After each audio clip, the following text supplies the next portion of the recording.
Pessoal, meu nome é Poliana. A gente está aqui criando esse podcast para abrir um canal para conversar com pessoas que, assim como eu, vou até tirar isso aqui, ó. Usa cordinha no óculos, então vai ficar em aberto aqui um pouco do nosso assunto. E hoje eu estou conversando com a minha irmã, que Oi, está aqui comigo. pessoal, tudo bem? Eu sou a Priscila, irmã da Poliana, tenho outras irmãs também. Nós somos todas mulheres e a gente tem o objetivo de trazer para vocês mais informações, conteúdos interessantes. E aí, Poliana, me conta como é que você está se sentindo agora? Eu, há 2 anos atrás, mais ou menos, eu acho que eu senti fisicamente o que você está sentindo. Então, o que eu posso dizer é o seguinte: vai passar, vai passar. Então, falando um pouco aqui sobre, para a gente não se atropelar, né? O que eu estou sentindo, a gente resolveu fazer esse bate-papo, eu e minha irmã. Eu, de alguns meses para cá, mais efetivamente, eu tenho sentido uma mudança do meu humor drástico. E batendo papo com a minha irmã, assim como eu bato papo com meus grandes amigas, com minhas irmãs em geral, e com todo mundo, né? Porque a gente está numa faixa etária que a gente agora colou em alguém, a gente já conversa. A fila da farmácia a gente já conversa, a fila do supermercado a gente já conversa. Tá tomando o quê? Tá sentindo o Tá quê? sentindo o quê? E, Água tônica. Já gosta de água tônica? Eu agora gosto de água tônica. Como assim, meu Deus? Eu detestava água tônica. enfim, a gente está se atropelando aqui, mas eu estou sentindo mudanças de frio, calor, de humor, feliz, triste. Acho que isso leva toda a nossa família para um rolo compressor assim de sentimentos. E batendo papo com a minha irmã, a gente sentiu a necessidade de conversar um pouco mais e abrir esse canal com pessoas que estão sentindo a mesma coisa que eu. Não posso nem dizer que eu estou entrando na menopausa, porque isso seria até precipitado da minha parte, talvez. Por que não tá entrando, não? Não sei, não tenho certezas científicas, É, mas mas eu acho que a certeza científica, a própria medicina, os exames regulares, nunca apontam exatamente com precisão, porque nós somos pessoas, indivíduos diferentes e existem tabelas e marcos que não são absolutos. Então, eu acredito que cada um deva perceber a sua menopausa e os homens a sua andropausa de acordo com as suas sensações de mudança. Então, assim como na adolescência você percebe coisas assim gritantes, que é crescimento de pelos pubianos, engrossamento de voz. Acontece mais ou menos a mesma coisa quando a gente está passando para a vida mais madura, né? O nosso tom de voz vai modificando, a gente vai tendo uns pelinhos aqui que a gente antes achava que era daquela nossa tia bruxa. e que agora faz E parte eu da gente, né? arranco, que eu tenho raiva desse pelo. Mas a gente tem que buscar o conforto, né? E o conforto a gente vai buscar no conhecimento do corpo, né? Na medicina, na conversa com os amigos. O que funcionou para você? Às vezes o que funcionou para você pode funcionar para mim. Às vezes pode não funcionar, mas pelo menos eu Definitivamente. tentei. E isso é importante. A gente precisa trocar essa ideia para mostrar o que é legal e que vai passar. Mas a gente tem que conseguir passar sem pensar em nada muito drástico, porque a gente fica deprimido sim, sabe? É uma adolescência cruel, porque a gente já sabe muita coisa da vida, então a gente se questiona muito, se cobra muito. E, Puxando um gancho agora, desculpa, estou te não, é atropelando. isso aí, vai lá. É Mas bate-papo. uma coisa que me incomoda muito, assim, eu sempre fui muito interessada por qualquer assunto. Você podia falar para mim de OVNI, a religião, a natureza, qualquer coisa, eu sempre fui muito interessada sobre qualquer assunto. E uma coisa que eu me percebo em mim é perdendo o interesse, sabe, por algumas coisas. E isso me preocupa demais. E mais do que perder o interesse, é você não ficar mais interessante para as pessoas. E você só percebe isso quando as pessoas te atropelam, não tem mais interesse em ouvir. Você percebe exatamente atitudes em você que você fazia com os teus tios, com parentes mais velhos.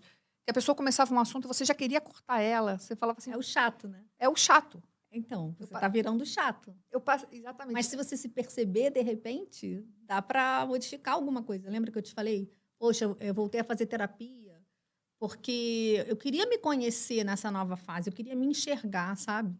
E às vezes eu via esses programas, esses reality shows, como telespectador, né?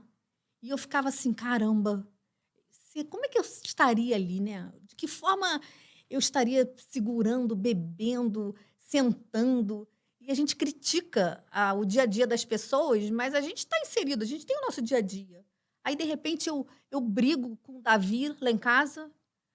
E aí eu falei assim, gente, será que se tivesse uma câmera aqui, ó, eu tava numa. Eu era uma neurótica. Eu direto, a gente se Como é que eu espelha muito nisso, né? brigava? Como é que eu brigava com o meu filho mais antes, né? Quando eu era jovenzinha, porque eu tive bebê, eu tinha 20 anos, então eu tinha uma vitalidade para lidar com aquela criança. Eu estava próxima dela na faixa etária. Hoje em dia as pessoas têm filhos com 40. Você está distante.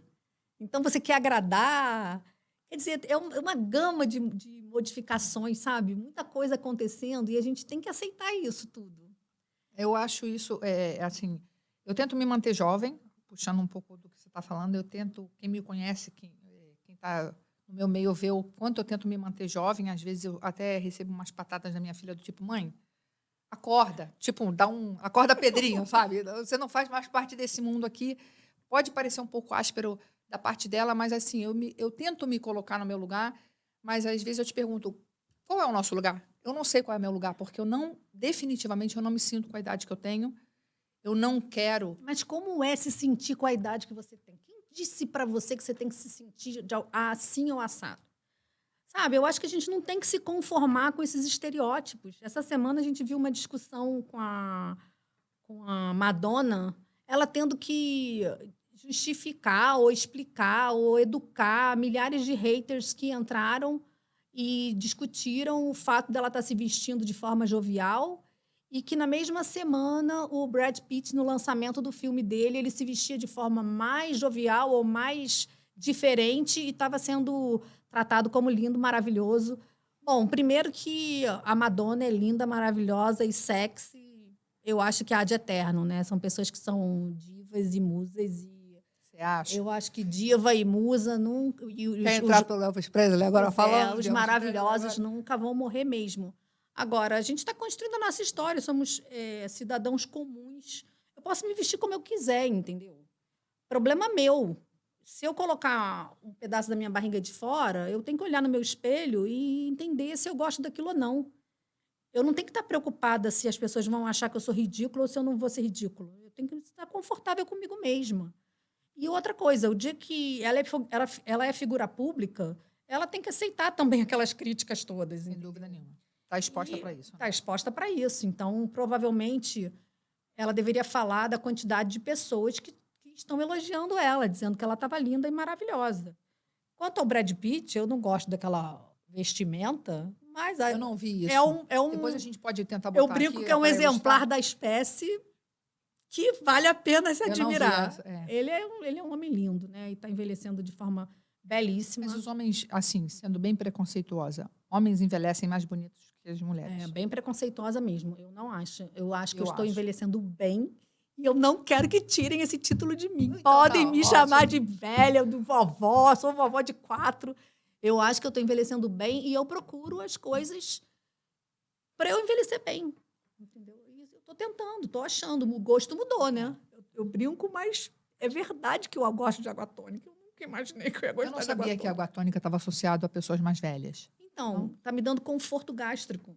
É, verdade. Você teve mal-estar gástrico? Não, porque há um tempo atrás eu já tive um problema mais sério e tive que fazer uma cirurgia. Hoje eu não tenho mais problemas gástricos, obviamente, mas eu acho que é um histórico nosso, da família até. Depois a gente pode entrar um pouco mais a fundo sobre isso, mas eu acho que a idade traz desconfortos que, de novo, vou bater.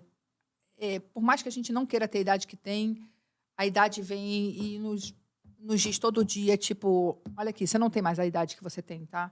Vou até puxar uma música aqui do Rapa, que tem aquela música, se meus joelhos não doessem mais. E é um pouco sobre isso, entendeu? Um dia você acorda, é uma dorzinha no joelho, é uma dorzinha no calcanhar, é uma dorzinha no pulso. E por mais que você queira fazer ginástica, eu tô ligada, eu tô bacana, eu tenho horror. Vem uma dorzinha de cabeça, e de novo, vou falar um pouco do que eu tô sentindo. Desde sempre. Minha irmã adora festejar aniversário. E eu acho que aí já tem algum tipo de mensagem, né, incutida nisso. Porque a Priscila comemora aniversário todos os anos. Minhas irmãs também amam. Temos uma irmã festeira, boleira que faz... Eu não me incomodo nada fazer aniversário e nem somar idade. Eu não minto idade. Tem um episódio muito engraçado. Eu menti idade uma vez na minha vida. Eu menti. E eu estava com 41 anos e estava separada pela segunda vez. Estava num churrasco. Todo mundo muito mais jovem do que eu. E eu com cara de quem não tinha 41 anos, tendo 41 anos. E estava ali, despretensiosa, tinha tomado calmante, estava bebendo só água. Com 41 anos, você tomava calmante? Tomava calmante, tinha saído de uma separação, estava triste, tomava calmante. Eu sempre tomei calmante episodicamente, graças a Deus, nunca mais do que 1 mês, 2 meses, só para achar o fundo do poço e subir. Vou falar um episódio só sobre isso, tá? Tá. E aí estava num churrasco, numa festa, e conheci o André, que é o meu marido. Meu marido maravilhoso, que consegue superar todas as minhas fases e sempre se manteve uma graça. Lindo, me elogia sempre. André nunca, Mariano, nunca. estamos aqui juntos. Nossa, um cara assim maravilhoso, especial. E eu conheci o André, foi o meu 3º casamento. Eu não queria saber de ninguém. E ele chegou todo gaiato, né? Eu digo que canastrice 1, canastrice 2. Primeiro falou das minhas pernas e depois daí foi só canastrice. E eu lembro que eu tinha uma coisa assim, caramba, eu preciso... que idade esse cara tem? Eu, como mulher moderna, sustentava a casa, etc. Eu tinha medo de uma pessoa se aproximar de mim e eu me envolver emocionalmente mais uma vez e ter que sustentar um cara. Eu não queria aquilo para mim.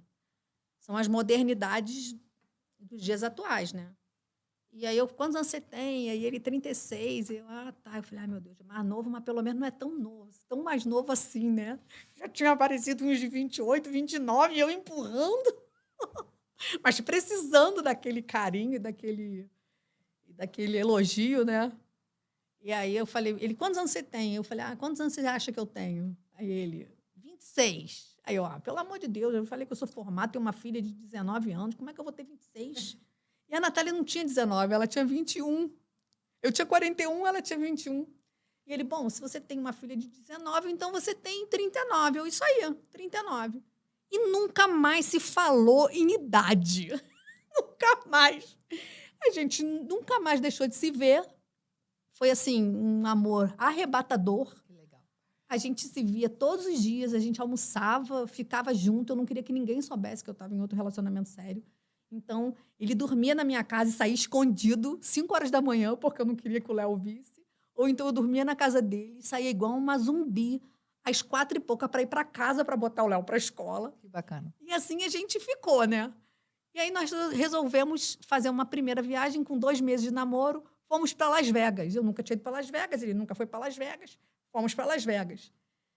E o André, criado totalmente diferente de mim, eu fui a primeira mulher assim, independente que ele teve que conviver, porque todas as mulheres que ele conviveu, na família dele, a relação é diferente, né? E aí, eu com meu passaporte no aeroporto, com meu dinheiro, totalmente independente, e ele do meu lado, querendo pegar meu passaporte, querendo fazer o meu check-in. Aí eu, como assim? Só que eu estava agarrada na minha identidade, porque ele ia ver que eu já tinha 41 anos. Muito bom. Em nenhum momento eu fiquei com aquilo me assombrando. Eu preciso, em algum momento, falar de idade. Ele tem que saber que eu não vou fazer 40, que eu vou fazer 41.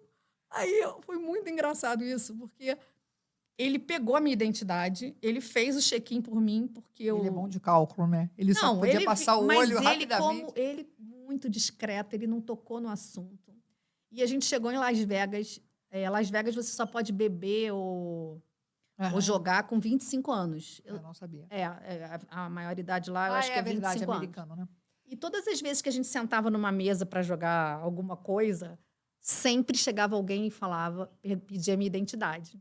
Aí eu entregava, olha, foi um tapa na cara de identidade. 41, 41, 41. E ele, muito bem-humorado, ele começou num dado momento da viagem, ele falava assim, do you know? She is Tutankhamon. Tutankhamon. E aí as pessoas riam, olhavam para minha cara, pediam a idade de novo. E foi assim, eu fui elogiada a viagem toda, porque as pessoas que não me conheciam lá ficavam pedindo e dizendo que eu não parecia ter os tais dos 25 anos, e eu estava num período que eu estava magrinha e estava bem. Mas aí eu fiquei pensando assim, caramba, né? Como pesa você ter que aceitar, como pesa.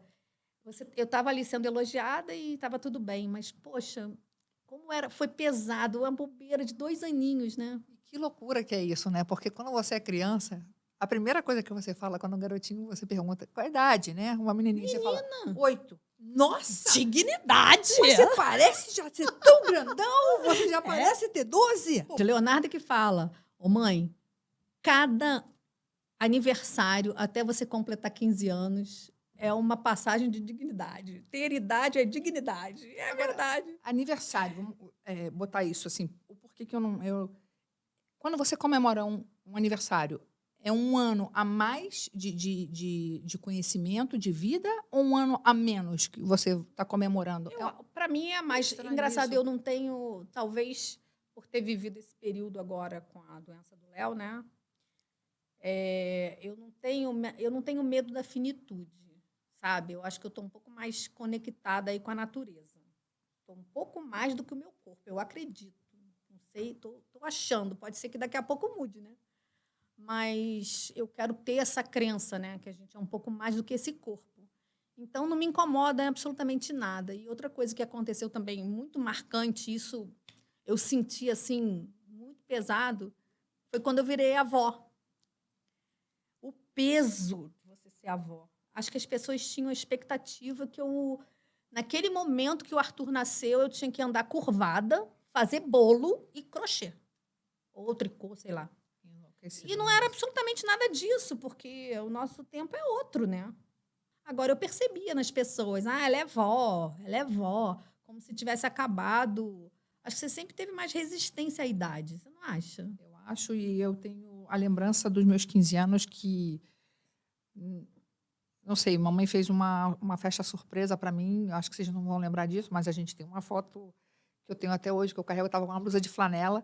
Foi uma festa de 15 anos e meus amigos do bairro na época, e eu tô todas as fotos assim, ó, zangada, de braço cruzado, e foi uma festa surpresa. Eu tinha tudo para estar feliz. Mas nem os 15 anos você gostou de fazer? Não, para você ver como é que eu nunca gostei de fazer aniversário. Eu tenho lembranças maravilhosas da minha infância e sofro muito por não poder dar essa mesma infância, agora nem dá mais tempo, mas para minha filha. E eu acho que eu carrego muito esse fardo de lembranças do passado, sabe? De tudo, de querer. Hoje eu estou trancada dentro de um condomínio. Para minha filha pegar um metrô, eu fico sofrendo da hora que ela entra no metrô, da hora que ela sai. Meu questionamento é que eu estou pifando muito mais agora, sabe? Nessa mudança dos 50 para cá, foi uma ladeira abaixo. Quando eu fiquei vó, o Arthur nasceu em agosto e a gente teve o diagnóstico da doença do Léo. Meu filho tem um linfoma Hodgkin no mediastino, eu nem sabia. Com 50 anos, eu não sabia sequer onde era o mediastino, é um órgão que a gente tem aqui no meio do tórax. E aquilo foi um baque para mim, né? Então, você imagina que 1000 hormônios modificando no corpo inteiro, eu tinha acabado de ficar avó e o meu filho com diagnóstico de uma doença grave. Então, aquilo tudo mexeu muito comigo, muito comigo. E o tempo passou um pouquinho, e aí uma amiga de uma irmã minha, da minha irmã Paula, ela tinha uma amiga que era dona de uma academia de dança, e ela dançava lindamente. Ela foi uma jovem, assim, atlética, linda. E Samantha? a Márcia. A Márcia. Onde a Paula dançou com a Samantha, etc.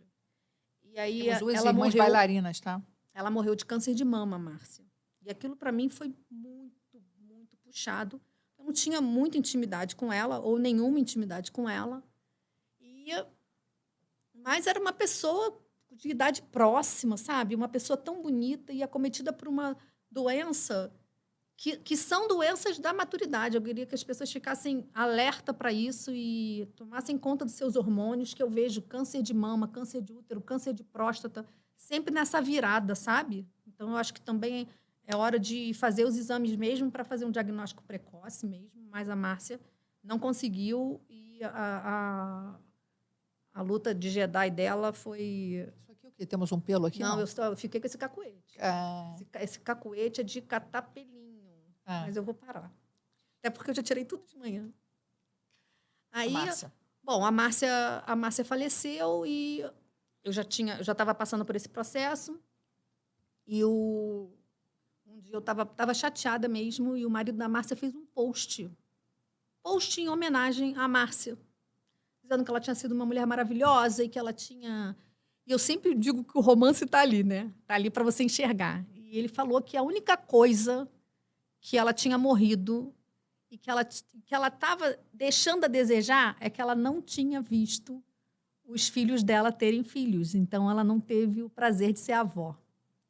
E aí, eu falei, gente, eu nunca mais na minha vida eu posso questionar qualquer momento, qualquer título que eu venha a receber ao longo dessa vida. Tem muita coisa para contar, né? Tem muita coisa para contar, muita troca mesmo. E o que eu queria falar aí é você, telespectador, telespectadora, o que você tem para trazer para a gente dentro do teu ciclo de vida, da tua puberdade, depois do teu envelhecimento? Quais são as suas experiências? Conta para a gente. Vamos bater esse papo. A gente vai tentar trazer nesse canal vivências e assuntos que nos ajudem a passar por essa nossa nova fase. Pessoal, sem dúvida nenhuma, vocês vão ver que a gente está muito mais aqui para confundir do que para explicar. Acho que a gente não tem nem muito know-how para explicar nada. A gente vai dividir com vocês o que a gente está passando. E quero deixar claro que foi maravilhoso, né, Priscila, esse bate-papo. Convidar vocês, se a gente puder conversar um pouco mais. Sabe que eu gosto de olhar assim? Porque parece que tem um monte de gente aqui em volta. Te amo, amor. Eu também te amo. Obrigada. Pris, muito obrigada. Beleza. Eu estou obrigada a nada. Tamo Não junto. estou convidando nada, mas estamos junto. Tá bom, mas tá ruim. Zeca, tamo junto, hein? Beijo. Bye.